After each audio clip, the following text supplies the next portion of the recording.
वो डंडा इस्तेमाल करते हैं तो आपको भी डंडा इस्तेमाल करने की इजाजत है। पाकिस्तान की आवाम इमरान खान का लॉकडाउन करने वाली है। तुम्हारे तख्त को गिराने में भी इसी तरह फातेह और कामयाब 14 साल के बच्चों को भी जेल में डाला गया है।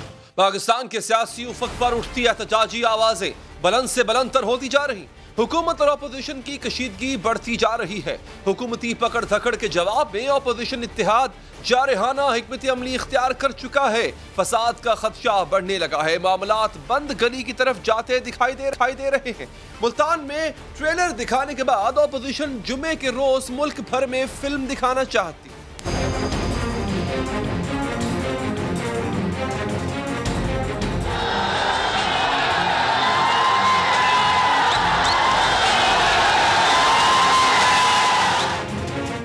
हुकूमत बढ़ते कोरोना केसेस की बुनियाद पर ओपोजिशन से जलसे मुलतवी करने का मुतालबा कर रही है। ओपोजिशन हुकूमत के तमाम मुतालबात को नजरअंदाज कर रही है। धमकी आमेज अंदाज इख्तियार कर चुकी है। अपने कारकुनान को कानून अपने हाथ में लेने के लिए उकसा रही है। मुल्तान में हुकूमती रुकावटों, पकड़ धकड़ और मुकदमात के बावजूद ओपोजिशन ने जलसा किया और अब इतारियों को बुनियाद बनाकर जुमे के रोज से मुल्क गिर एहतजाज की कॉल दे दी है। इन्होंने मुल्तान में जो तशद्दुद किया, सियासी कारकुनों को मारा और पीटा, लोगों के लिए रास्ते बंद किए, हमने कल ऐलान किया कि इस पर जुमे के रोज और हफ्ते के रोज पूरे पाकिस्तान के तमाम अजला में एहतजाज किया जाएगा। अपोजिशन की जानिब से इंतशार और बदअमनी फैलाने की भी धमकियां दी गई। अपोजिशन इत्तेहाद के सरबराह मौलाना फजलुर रहमान ने अपने कारकुनों को डंडे उठाकर कानून से टकराने की तरगीब दी और गुज़िश्ता रोज जलसे की इजाजत मिलने को भी इसी धमकी का नतीजा करार दिया। जहाँ जहाँ पर पुलिस या कोई भी कुव्वत रास्ते में आती है, उनकी कुव्वत को तोड़ें और अगर वो डंडा इस्तेमाल करते हैं तो आपको भी डंडा इस्तेमाल करने की इजाजत है। कल हमने एक प्रेस कॉन्फ्रेंस में उनको सिर्फ डंडा दिखाया है और फिर तुम दबाकर भाग गए। ये इनकी औकात है। मौलाना फजलुर रहमान ने अपने कारकुनों का कानून शिकनी पर उकसाया, जिसके जवाब में हुकूमत के बाखबर वजीर शेख रशीद ने हादसात की पेशगोई कर दी। पूरी जिम्मेदारी से कह सकता हूँ, इन जलसों से तो इमरान खान नहीं जाने वाला। और लाठी का जवाब मौलाना फजलुर रहमान साहब ने लाठी से देने का कहा है। ये लाठी नहीं है, ये कानून की अमलदारी है। फजलुर रहमान साहब काफ़ी आगे जा रहे हैं। मैं फजलुर रहमान साहब से यही गुजारिश करूँगा कि बंद गली में मत दाखिल हो। पाकिस्तान में जब सियासत बंद गली में दाखिल हो जाती है फिर हादसात जन्म लेते हैं। अपोजिशन हर सूरत में लाहौर का जलसा कामयाब बनाना चाहती है और इसके लिए गिरफ्तारियां देने पर भी आमादा है। मरियम नवाज ने खुद को जहनी तौर पर गिरफ्तारियों के लिए तैयार कर लिया है। राना सनाउल्लाह भी मुमकिन गिरफ्तारियों के पेश नजर पूरे लाहौर को जलसागाह बनाने की बात कर रहे हैं। गुज़िश्ता रोज मुल्तान के जलसे में बिलावल भुट्टो की बहन आसिफा ने भी शिरकत की। इसे भी मजीद जारहाना सियासत का पेश खैमा करार दिया जा रहा है। मुस्लिम लीग नवाज की जानिब से उनकी नायब सदर मरियम नवाज के बयानात में भी तनकीद बढ़ती जा रही है। उन्होंने वज़ीर आज़म इमरान खान के खिलाफ गुफ्तगू करने के लिए तंजिया अंदाज इख्तियार कर लिया है।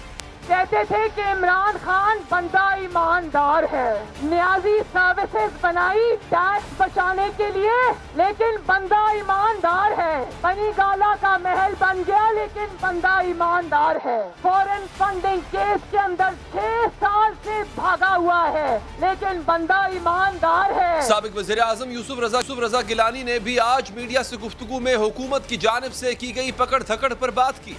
एक हफ्ते से पकड़ धकड़ हो रही है। अभी भी हमारे लोग जेलों में हैं। 14 साल के बच्चों को भी जेल में डाला गया है। तो मतलब ये तो बहुत ही, इतना तो कभी डिक्टेटरशिप के टाइम पे भी इतना नहीं हुआ जो अब कर रहे हैं ये। तो अब वो कहते हैं कि ये जलसी है और अब ये कहना कि जलसी की है तो बहरहाल वो शर्मिंदगी तो उनको मिटानी है।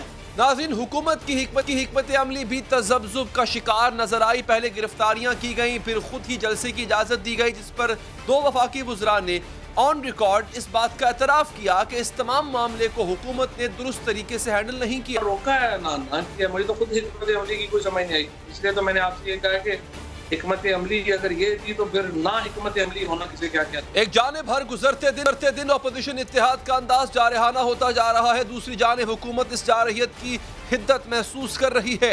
हकमी हिफ्ते अमली में एहतियात का दामन पकड़ चुकी है। आज वजीर इत्तलात शिबली फराज ने ऐलान किया है कि जलसों पर पाबंदी तो है, लेकिन लाहौर का जलसा रोका नहीं जाएगा। हुकूमत की और कानूनी इदारों की ऑब्जेक्शन के बावजूद अपोजिशन ने कल एक जलसा किया। अभी लाहौर में भी जो जलसा इनका होने वाला है, हमारी जो हिकमत अमली है वो यही है कि हम नहीं रोकेंगे। पाबंदी है जलसे पे, लेकिन हम नहीं रोकेंगे। जिसने जाना है जाए, कि हम देख लें कि इनकी हैसियत क्या है, और अगर इन्होंने किया, जाहिर है कि हम उन लीडरान के खिलाफ एक्शन लेंगे। पंजाब की मुआविन खुसूसी बराए इत्तलात फिरदौस आशिकावान कहती है, अपोजिशन ने पुलिस से गुत्थम गुत्था होने की बाकायदा मनसूबाबंदी की। हुकूमत एक और सानहा मॉडल टाउन से बचना चाहती थी, इसलिए पुलिस को पीछे किया। जाहिर है रिएक्शन होना था, और जहाँ तसादम होता है वहाँ इंसानी जानों का ज़िया होता है। किसी भी दूसरे सानिया मॉडल टाउन को होने से रोकने के लिए यह अशद ज़रूरी था कि पुलिस को रिस्ट्रेन किया जाए। हुकूमत मुमकिना फसाद साथ से आगाह है, इसके लिए अपने रवैये में नरमी भी पैदा कर चुकी है। क्या इसके बावजूद अपोजिशन अपनी जारहियत जारी रखेगी? क्या अभी भी जुमे से एहतजाज किया जाएगा? जवाब लेंगे नून लीग के समा जनाब एहसन इकबाल साहब से। एहसन साहब शुक्रिया। हुकूमत ने अब लगता है अपनी तब्दील कर ली हुई है। सर, एक तो वो अब आपको रोकेंगे नहीं, लेकिन गिरफ्तारियां वो कहते हैं हम करेंगे। सर, अगर गिरफ्तारियां की जाती है टॉप लीडरशिप समेत आपको भी गिरफ्तार किया जाता है, तो सर फिर आपका रिएक्शन क्या होगा? क्या आपका रिएक्शन वही मौलाना वाला होगा जब डंडे उठाएंगे आपके कारकुन? क्या आप भी तरगीब देंगे अपने कारकुनों को डंडे उठाने की? देखिए, सबसे पहले तो मैं ये कहूँगा कि आज जो मुल्क महाजराई के धाने पे पहुंचा है, इसकी जिम्मेदारी ऑपोजिशन पर नहीं बल्कि हुकूमत के रवैये पर है। 2018 के इलेक्शन के बाद ऑपोजिशन ने एक बहुत जिम्मेदार किरदार अदा किया, इसके बावजूद कि हम पे बहुत दबाव था कि हम असेंबलियों से इस्तीफा दें और एक तहरीक शुरू करें। लेकिन आपने देखा कि हुकूमत ने हर मौके पे जहाँ पर ऑपोजिशन ने किसी कौमी मकसद पे ताउन के लिए हाथ बढ़ाया, आगे से ये जवाब आया कि ये एनआरओ मांग रहे हैं। अगर हमने किसी वक्त कौमी यकजहती की बात की, उन्होंने कहा ये अपनी करप्शन छुपाने की बात करते हैं। फिर वजीर आजम ने खास तौर पे पिछले 2.25 साल में एक दफा भी कौमी क़यादत के साथ बैठना गवारा नहीं किया। चाहे भारत ने हमारी एयर पायलट की, चाहे मोदी कश्मीर को निकल गया, चाहे कोई कौमी सानिया, कोई कौमी बहरान आया हो, बीमारी आई हो, ना उनकी सूबों के साथ बनी जहां पर ऑपोजिशन की हुकूमतें थी, ना उनकी पार्लियामेंट के अंदर ऑपोजिशन से बनी। वो मुसलसल एक हकारत रखते हैं ऑपोजिशन और अपने मुखालफिन के लिए। नतीजा ये है कि अब ये पोलराइजेशन इस सतह पे पहुंच गई है कि ऑपोजिशन यकसू हो गई है कि इस हुकूमत के साथ मिल के काम नहीं हो सकता, और पाकिस्तान एक बंद गली में आ गया है, और इसके लिए अब हमें सबको मिलकर इनसे निजात लेनी होगी। लिहाजा अगर ये गिरफ्तारियां करेंगे तो ये नई नहीं होंगी। हमें इससे पहले भी गिरफ्तार किया गया है, कोई 16 महीने काट आया है, कोई 12 महीने काट आया है, कोई 4 महीने काट आया है। मैं भी गिरफ्तारी काट आया हूँ, और हमें इमरान खान साहब कहते हैं अब मैं गिरफ्तार करूंगा तो इन्हें VIP जेल नहीं मिलेगी। तो इमरान खान साहब को शायद मालूम नहीं है कि हम VIP जेल काट के नहीं आए। हमें सजाए मौत के कैदियों की चक्की में रखा गया था। वहां पर किस गुनाह में रखा गया था? ये नहीं कि हमने कोई इस मुल्क का नुकसान किया, क्योंकि हम इनके मुखालिफ हैं, हम इनके आगे झुकते नहीं हैं। लिहाजा उन लोगों ने जिन्होंने इस मुल्क की खिदमत की, चाहे वो शायद खाकान अब्बासी थे, मिफ्ता इस्माइल थे, लेकिन ऐसा सवाल सर जो है ना, वो जो कंफ्यूजन कह लें उसको, या आपके कारकुनों के ज़हन में शायद ये सवाल होगा, वो ऐसा साहब सवाल सर ये है कि क्या अब आपका रिएक्शन वो तसादुम वाला रिएक्शन होगा? मतलब ये गिरफ्तारियां अगर करते हैं आपके जुम्मे के एहतजाजी कॉल से पहले, ये जलसे से पहले, तो आप करेंगे क्या? मतलब आप गिरफ्तारियां दे देंगे खामोशी से, या रिएक्ट करेंगे? रिएक्ट करेंगे तो किस तरह करेंगे? रद्द-ए-अमल आएगा। अगर ये गिरफ्तारियां करेंगे, इसका शदीद रद्द-ए-अमल आएगा। और ये बात भी मैं आपको कहना चाहता हूं कि फिर इस रद्द-ए-अमल की क़यादत दूसरी और तीसरी सफ़ों की क़यादत के पास चली जाएगी, कारकुनों के पास चली जाएगी, और फिर हमारे पास ये हिकमत अमली मौजूद है कि हमने किस जगह एहतजाज करना है, हमने किसके खिलाफ एहतजाज करना है, ये भी हमें मालूम है। तो लिहाजा अगर हुकूमत ये दर्जे हरारत बढ़ाएगी तो अपोजिशन भी बराबर में दर्जे हरारत बढ़ाएगी, उससे मरूब नहीं होगी। लेकिन शेख रशीद साहब कहते हैं कि अगर तसादुम हुआ तो हादसा हो सकता है। उस हादसे की सूरत में एहसन इकबाल साहब फिर तो किसी के हाथ कुछ भी नहीं आएगा। नहीं, कौन सा हादसा? हादसा तो हो चुका है। हादसा तो 2018 में हो चुका है। एक हंसती बसती मईशत को तबाह कर दिया गया। आप देखिए, वो मुल्क जो 5.5 पौने 6% से तरक्की कर रहा था, आज -0.4% ग्रोथ पे आ गया है। जिस मुल्क में 5 साल 4% महंगाई थी, अब 12-13% पे आ चुकी है। जिस मुल्क के अंदर सी पैक कामयाबी से चल रहा था, वो हॉल्ट हो चुका है। वो मुल्क जहाँ पे दहशतगर्दी खत्म हो चुकी थी, वो दोबारा सिर उठा रही है, बदअमनी दोबारा मुल्क के अंदर फैल रही है।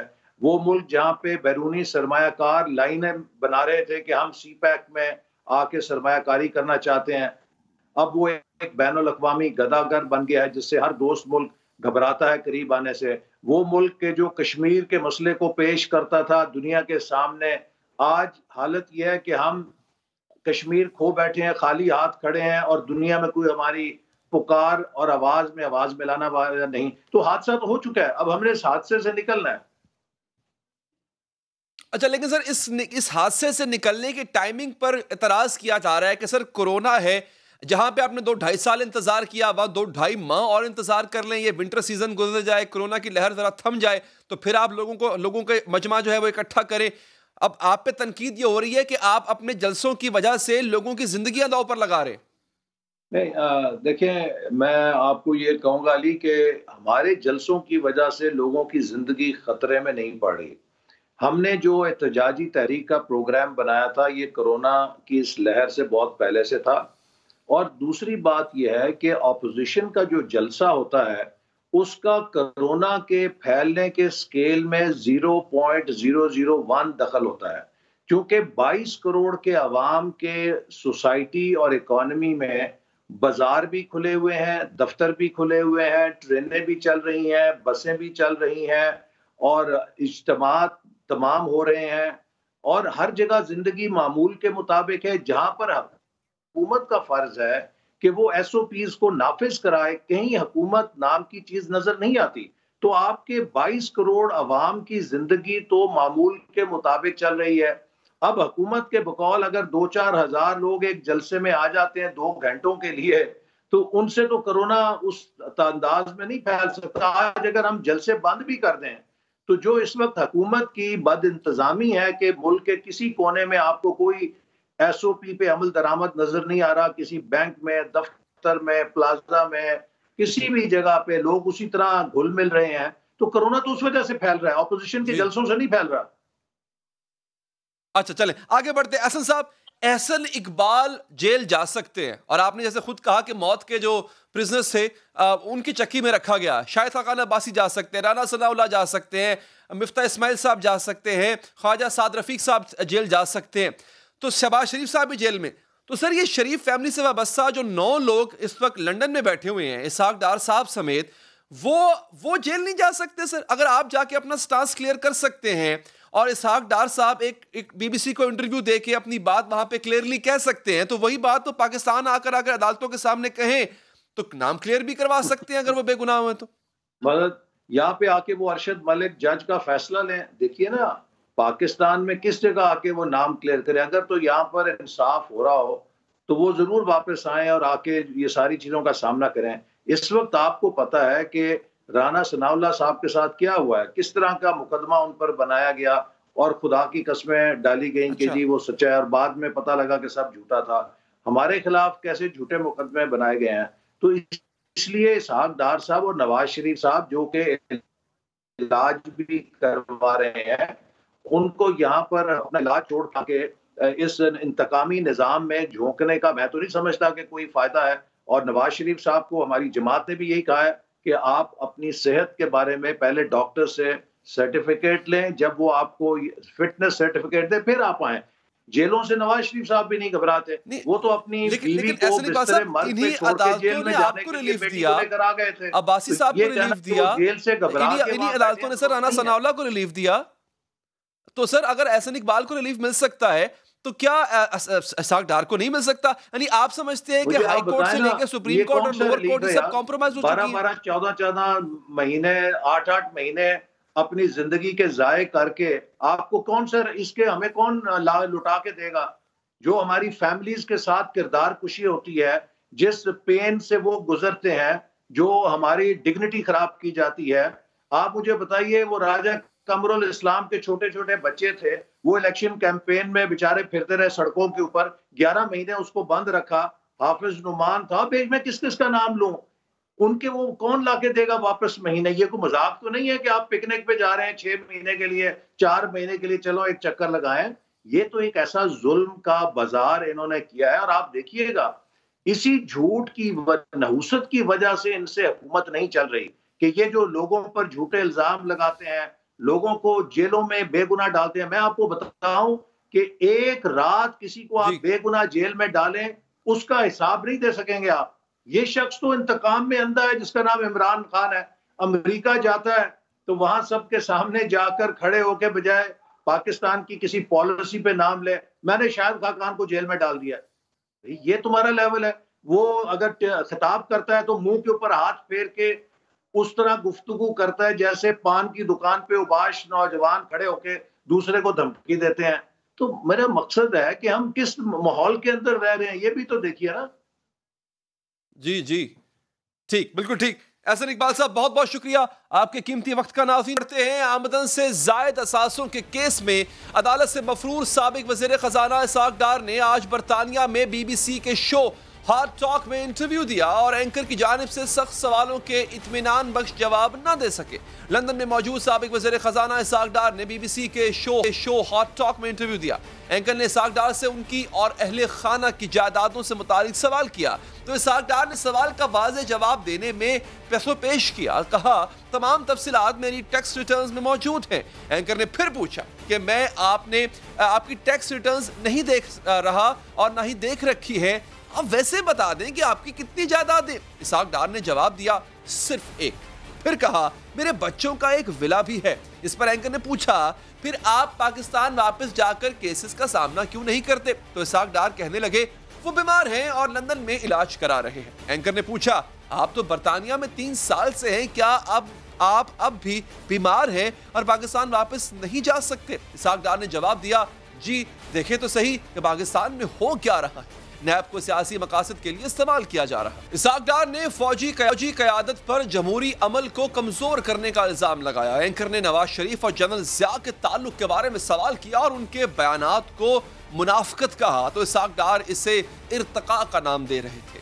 इसाक डार के खिलाफ पाकिस्तान में नैब ने आमदन से जायद असासों का रेफरेंस दायर कर रखा है। इसाक डार की जानिब से पेश न होने पर इन्हें मफरूर करार दिया जा चुका है। सुप्रीम कोर्ट ने 8 मई 2018 को इन्हें अदालत में पेश होने का हुक्म दिया, ताहम उनके वकील की जानिब से कहा गया कि इसाक डार बीमार हैं, इस वजह से अदालत में पेश नहीं हो सकते। इसाक डार शरीफ खानदान के वाहिद फर्द नहीं जो मफरूर हैं। इस वक्त शरीफ खानदान के कई अफराद पर केसेस हैं, जिनमें से 9 इश्तिहारी हैं। नवाज शरीफ इश्तिहारी है, उनके बेटे हसन और हुसैन इश्तिहारी हैं। शहबाज शरीफ की अहलिया नुसरत शहबाज, उनके बेटे सुलेमान शहबाज, बेटी राबिया इमरान, दामाद अली इमरान और दामाद हारून यूसुफ भी सब इश्तिहारी हैं, जबकि हमजा शहबाज और शहबाज शरीफ खुद इस वक्त कैद में है। नाज़रीन, एक वक्फा लेंगे, के बाद हाजिर होंगे। नाज़रीन, कराची में आम शहरी की जिंदगी गैर महफूज होती जा रही है। पुलिस मुकाबलों में बेगुनाह शहरियों के मरने के वाक़यात आम हैं। नकीबुल्लाह महसूद के कत्ल का मामला अभी तक पुलिस के लिए चैलेंज बना हुआ है और अब कराची पुलिस को एक और नकीबुल्लाह महसूद का सामना है। एक और बेगुनाह शहरी कराची पुलिस के मुकाबले की भेंट चढ़ता नजर आया। 4 रोज पहले डिफेंस में पुलिस मुकाबले में कराची पुलिस से 5 मुल्जिमान की हलाकत का दावा किया था। मारे जाने वाले अफराद को डाकू करार दिया गया। पुलिस ने अपने मौक़िफ़ के हक में इन मुल्ज़िमान का मुजरिमाना रिकॉर्ड भी सामने ले आई। पुलिस का ये दावा भी मान लिया जाता और दीगर पुलिस मुकाबलों की तरह ये पुलिस मुकाबला भी सच मान लिया जाता, लेकिन मुकाबले में बंगले के गैर मुजरिमाना रिकॉर्ड के रखने वाले ड्राइवर की हलाकत और पुलिस के गले की हड्डी बन चुका है। बंगले के मालिकान के इल्जामात और पुलिस के बदलते मौक़िफ़ ने इस मुकाबले को पहले दिन से ही मशकूक कर दिया था और अब पुलिस की तहवील में रहने वाली ख़वातीन के नए इंकशाफात के सामने पुलिस का मौक़िफ़ और भी कमज़ोर नजर आ रहा है। पुलिस ने डिफेंस के जिस बंगले में डाकुओं की मौजूदगी का दावा किया था, इस बंगले की ख़वातीन मुकाबले के बाद 15 घंटे तक पुलिस की तहवील में रही थी। उन्होंने दावा किया था कि जुम्मे की रात हमारे घर कोई डकैत नहीं आए थे, बल्कि 6:30 बजे 10 से 15 पुलिस एहलकार बंगले में आए और ड्राइवर अब्बास से गाड़ी की चाबी ली और इसे एक और गाड़ी में बिठा दिया। खवातीन ने बताया कि हमें दूसरी गाड़ी में बिठाया गया, जिसके 10-15 मिनट बाद फायरिंग शुरू हो गई थी। हमें 15 घंटे से ज्यादा तक पहले थाने और फिर एक बंद कमरे में रखा गया। खवातीन का मजीद कहना था कि थाने में ड्राइवर अब्बास से मुतालिक पूछा गया, मोबाइल फोन भी ले लिए गए। उन्होंने दावा किया कि ड्राइवर अब्बास को पुलिस मुकाबले में बेगुनाह मारा गया है। खवातीन के इंकशाफात के अलावा 3 रोज पहले बंगले के मालिक अली हुसैन और उनकी बीवी और पीटीआई की रहनुमा लैला परवीन ने भी इस पुलिस मुकाबले को जाली करार देते हुए कहा था कि यह पुलिस मुकाबला नहीं बल्कि उनके ड्राइवर को कत्ल किया गया। उनका कहना है कि ड्राइवर बेकसूर था, पुलिस एहलकार इसे रात 4 बजे घर से उठा कर ले गए। गिरफ्तार कर लिया गया था तो मारा क्यों? वो मकान एक मशकूक मकान है और वो डिस्प्यूटेड प्रॉपर्टी है। ये एक कब्जे की कहानी थी जिसको पुलिस मुकाबले का रंग दिया गया और मेरे बेगुनाह भाई अब्बास का नाहक कत्ल किया। अब्बास जो मेरा ड्राइवर था, मेरा भाई था। मैं अपने भाई के लिए आज यहाँ खड़ी हूँ और हर धमकी, हर ऑफर के बाद भी मैं अपने भाई का खून का बदला लेने के लिए आज यहाँ खड़ी हूँ, खड़ी रहूंगी। एक जानिब मुतासरीन पुलिस मुकाबले को झूठा करार दे रहे हैं। मारे जाने वाले ड्राइवर अब्बास को बेगुनाह करार दिया जा रहा है, जबकि पुलिस भी ड्राइवर अब्बास का मुजरिमाना रिकॉर्ड पेश करने में नाकाम नजर आ रही है। पुलिस की जानिब से ड्राइवर को डकैत गैंग का सहूलतकार करार दिया जा रहा था। अब बंगला मालिकान अली हसनैन और लैला परवीन को भी शामिल तफ्तीश किया जा रहा है। मुल्जिमान ने फोन पर किससे कहां कितने राब्ते किए, तमाम तफसीलात मंजर आम पर लाई जा रही है। अब्बास का 3 माह में किससे कितनी बार राब्ता रहा, फोन कॉल्स रिकॉर्ड से कड़ियां मिलाई जा रही हैं। फुल स्क्रीन नाजरीन इस पर आप देख भी सकते हैं कि किस तरह से एक सीसीटीवी फुटेज है वो आपके सामने है। पुलिस टेक्निकल टीम की रोड मैप और कॉलिंग डायग्राम के मुताबिक हलाक मुल्जिम अब्बास ने अली हसनैन को 27 और लैला परवीन को 33 फोन कॉल्स की, जबकि बड़ी इंपॉर्टेंट और बड़ी ऑब्वियस सी बात है कि वो उनका ड्राइवर था और ड्राइवर से मालिकान कांटेक्ट में रहते हैं। और मुबैना गैंग लीडर मुस्तफ़ा को 9 और साथी मुल्जिम अब्दुल आबिद को 22 फोन कॉल्स की गई। पुलिस का मौक़िफ़ है कि उन्होंने मुकाबले में इंतहाई मतलूब मुल्जिमान को हलाक किया है। तमाम मुल्जिमान साथ थे और साथ ही हरकत करते थे, जिसके सबूत मौजूद हैं। पुलिस के क्रिमिनल रिकॉर्ड के मुताबिक हलाक मुल्जिमान के खिलाफ 2 साल के दौरान घरों में डकैती और चोरी के 20 मुकदमात दर्ज किए गए। 2018 में मुल्जिमान के खिलाफ 14 जबकि 2019 में 6 FIR कटवाई गई हैं, जबकि गैंग में ड्राइवर अब्बास के किरदार से मुतालिक अभी तफ्तीश जारी है।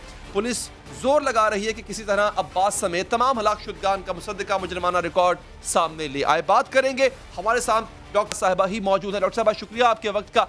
ये बताइएगा कि इस वक्त पुलिस जो है वो अपना मौक़िफ़ चूंकि 2-3 दफा तब्दील कर चुकी है, फाइनली आपको क्या बताया गया उन 5 मुल्जिमान के हवाले से, 4 मुल्जिमान के हवाले से और अब्बास के हवाले से?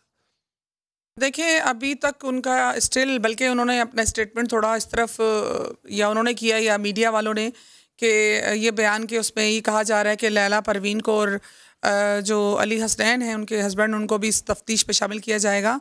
तो ये अजीब सी बात है जो सामने आ रही है, लेकिन बहरहाल हम अपने मौक़िफ़ पे अटल हैं और उस पे हम खड़े हैं और हमारा जो कहना है वो यही है कि जो हमारा ड्राइवर है वो बेकसूर था और अगर वो मुल्जिम था भी तो ये तरीक़ाकार जो उन्होंने अडॉप्ट किया है और जिस तरह जो फेक इनकाउंटर करके उनको मारा है, तो इसकी हम शदीद मज़म्मत भी करते हैं और हम डिमांड करते हैं कि जितने भी एहलकार इसमें मुलव्विस थे और जो SHO थे आगा माशूक, उनको इस पे जो है ना कड़ी से कड़ी सज़ा होनी चाहिए।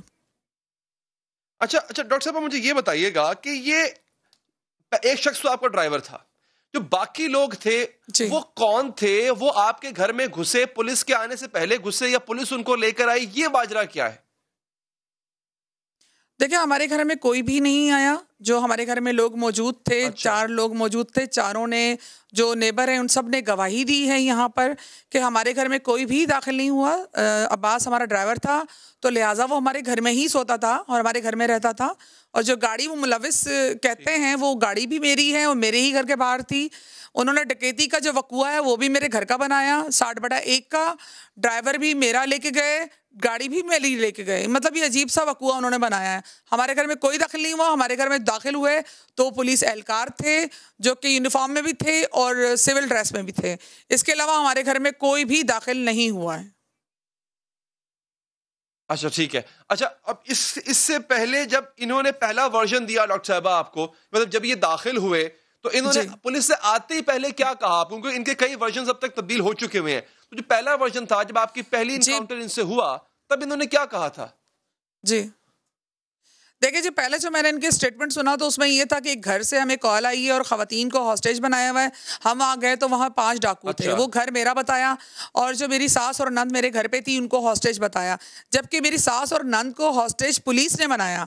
हमें बगैर बताए, बगैर इन्फॉर्म किए मेरी सास और नंद को तकरीबन 14-15 घंटे इन्होंने हब्से भेजा में रखा और हमसे कोई राब्ता भी नहीं हुआ उनका। बड़ी मुश्किल से उनसे राब्ता हुआ है। फर्स्ट ऑफ ऑल तो ये चीज़ मैं क्लियर कर दूँ।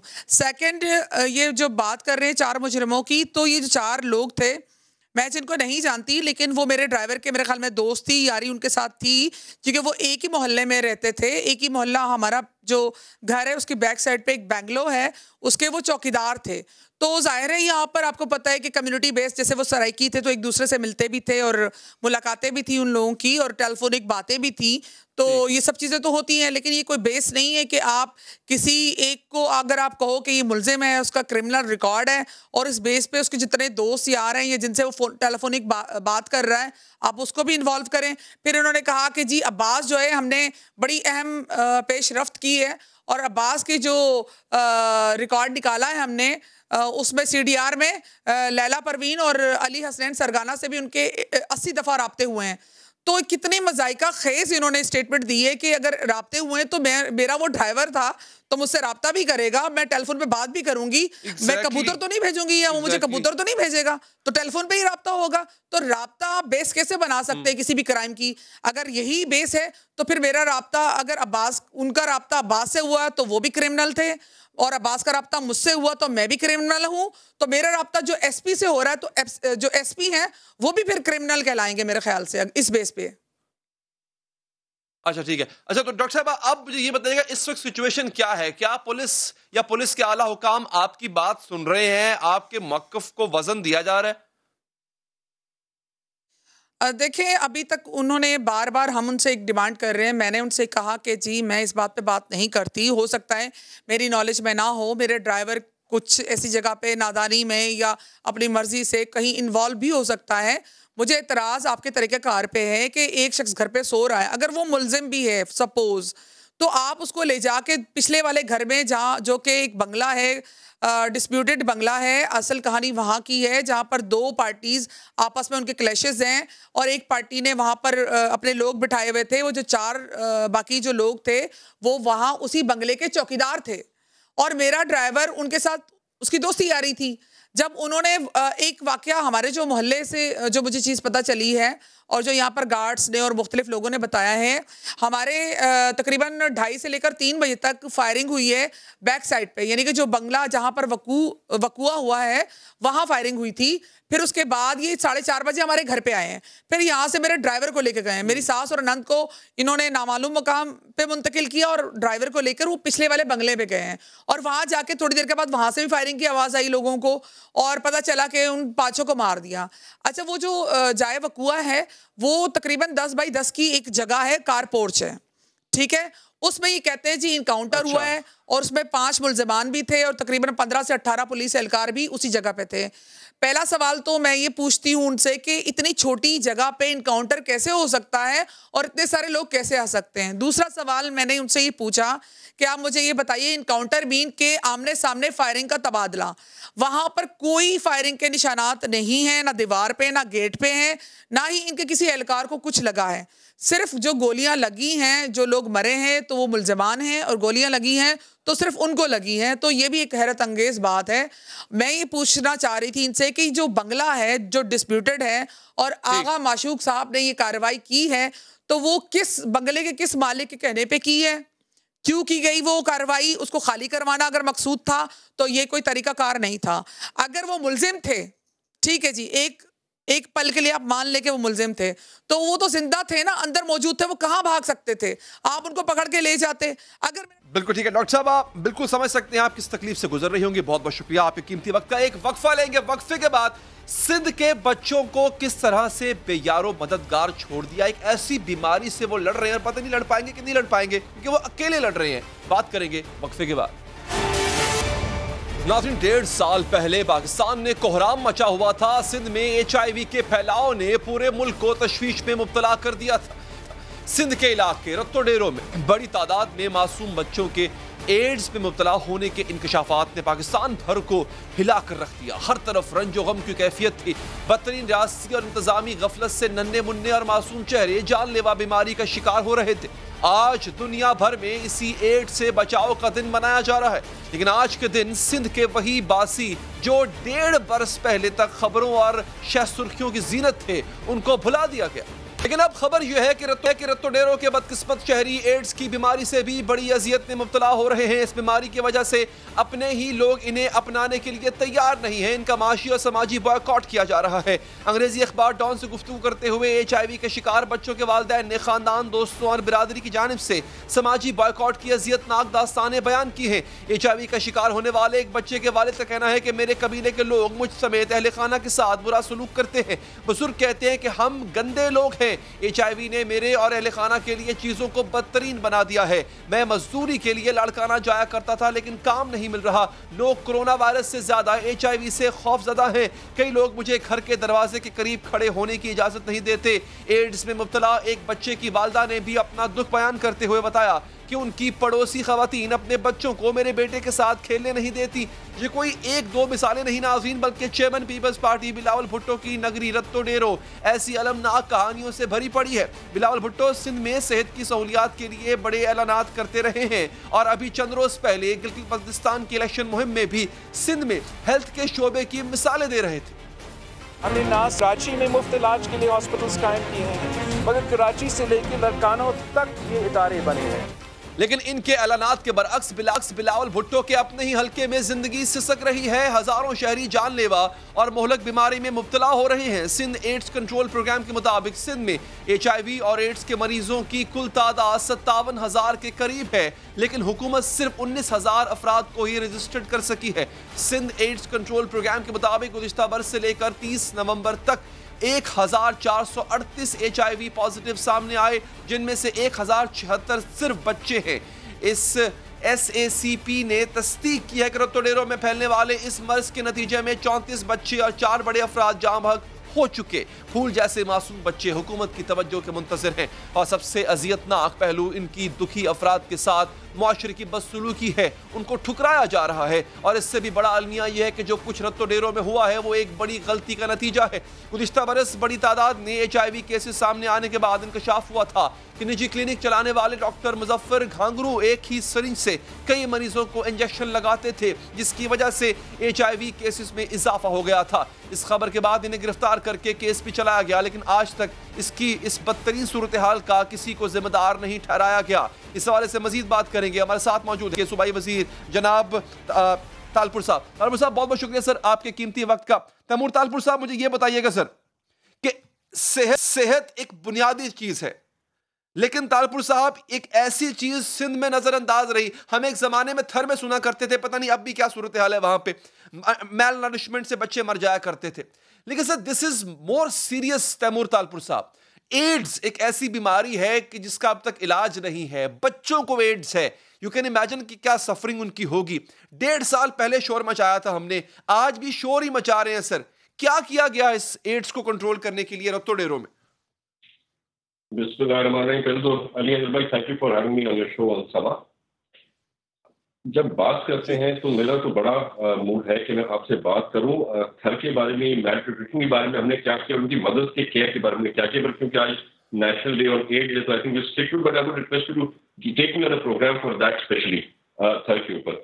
ये जो आउटब्रेक हमारे पास था अली अजहर भाई, ये आया था 2019 में और बड़ा खतरनाक आउटब्रेक आया था, जिसके बाद से अभी तक हमने कोई 44,000 टेस्ट कराए हैं लोगों के, just to know how it is and what is happening. हमने बहुत रिगरसली काम किया था और हमारी बहुत हेल्प की थी।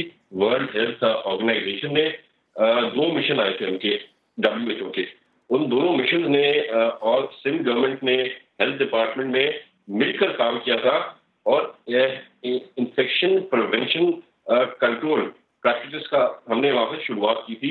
कुछ उनसे सीखा था, कुछ हमने अपने टीम ऑफ डॉक्टर्स और एक्सपर्ट्स जो है ऑन एड्स प्रोग्राम उनको हमने लॉन्च किया था। एक्चुअली रीजन काफी अलग अलग किस्म के हैं इसमें। रॉन्ग यूज ऑफ सिरिंजेस उसमें है, जो गलत इस्तेमाल किया जाता है, रीयूज किया जाता है सिरिंजेस को, उसके लिए हमने बहुत वहाँ पे बातें फैलाई हैं, काम किया है।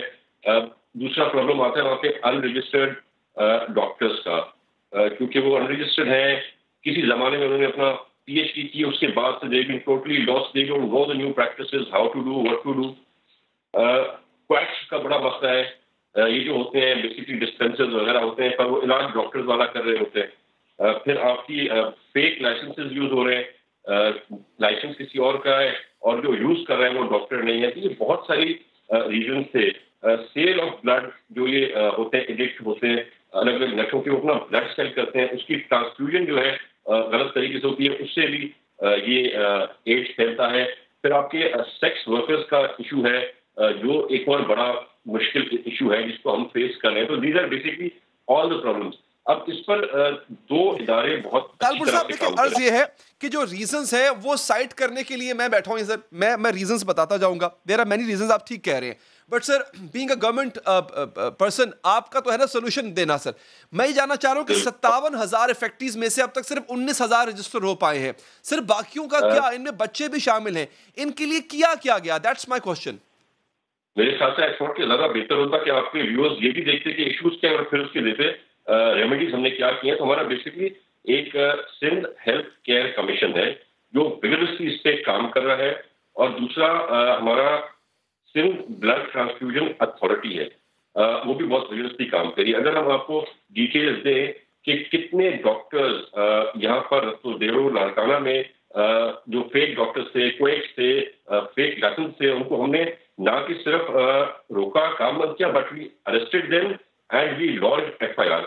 मैं आपको थोड़ी देर में वो भी ला दूंगा कि एग्जैक्ट कितनी FIR वहां पर हुई है। एक बार मेरा SP से राब्ता हो जाए तो he will give me the exact figure.